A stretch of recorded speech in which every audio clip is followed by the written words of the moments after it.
Tonight we're going to talk a little bit about our favorite topic, the liar and thief. I mean, Commander-in-Chief, the guy in the White House, that guy, the Obama guy, and the kind of garbage that he's pulling. Everybody knows that, he just had that massive victory from the Supreme Court, who didn't want to be politically active, so they just rewrote the law. And he's all happy, but he's still calling what the Supreme Court calls a tax. They're still calling a mandate, which I find is kind of ridiculous. But what do you think about that, Popeye? The Supreme Court calls it a tax. He calls it a mandate. Which one of them is full of it? Well, I think it's interesting how they came out afterwards and said, well, it's not a tax, but the Supreme Court upheld it only on the fact that it was a tax. If the Supreme Court ruled that it wasn't a tax, then it would have gone down the crapper. Okay? And it was only by one vote, and obviously that jerk-off was paid off. However, threats, whatever the hell they got to him.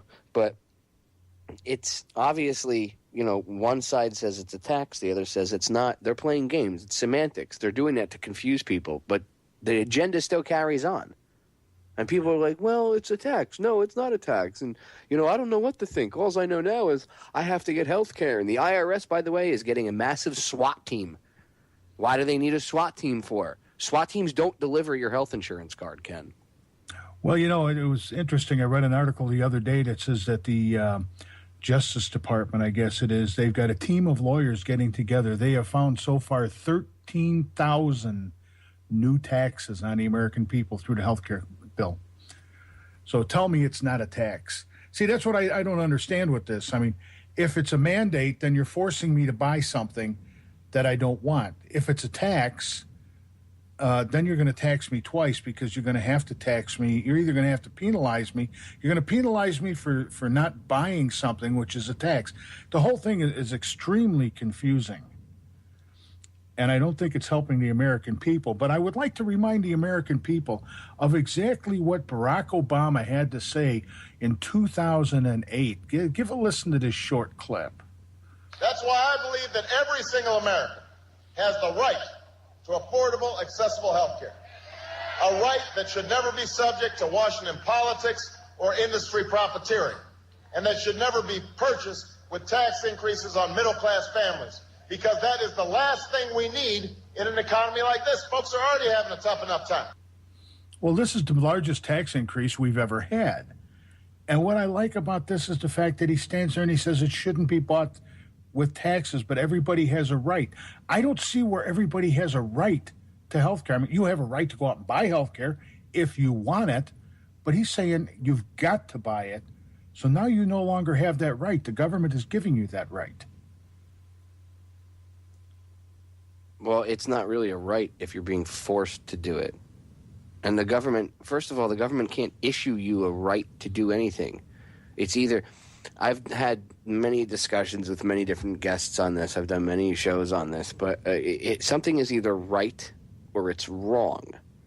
The government doesn't have any special power to grant you a right. I mean, where does it tell you have the right to health care?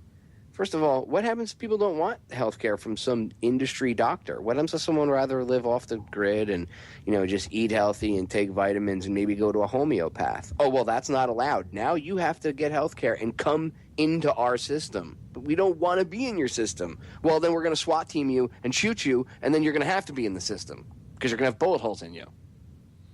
Well, it's like I say, in commerce, when you buy a house or you buy a car or whatever you purchase, you cannot be coerced or under duress when you purchase that item. This is like in the movie The Godfather. He says either your brains or your signature is going to be on that contract. And this is the same thing. And people are going, well, it's good for everybody. No, it's not good for everybody. It's not good for anybody. But that's what they're doing. They are coercing you into purchasing something you don't want. And it's not even coercing anymore. It's forcing you to buy something you don't want. So I want everybody to know that the next step will be you'll have to buy a General Motors car because the government owns stock in General Motors. But see, they won't use the Commerce Clause because the Supreme Court ruled that they couldn't. So what they'll do is they'll just say it's a tax. So they're going to say, well, Ken, you can't. You're 60 years old. You're 61 years old. You know what? We've decided that you can't have soda anymore, or popcorn, or potato chips, or anything. You even if you only have it once in a while, it doesn't matter. You can't have it at all. You can't. And if you do, you're going to have to pay a penalty. Well, how the hell would you know if I did? Well, we're going to insert a microchip into you. And if you think that's absurd, they have stuff now. They tested years ago already, 4, 5, 6 years ago, where you would swallow a pill, and what looked like a pill, and it was actually a little computer with cameras and everything else and measuring devices, and it would monitor stuff and send signals, wirelessly right outside from inside of you outward. So if you think that they can't do that with RFID chips and stuff, people need to wake up.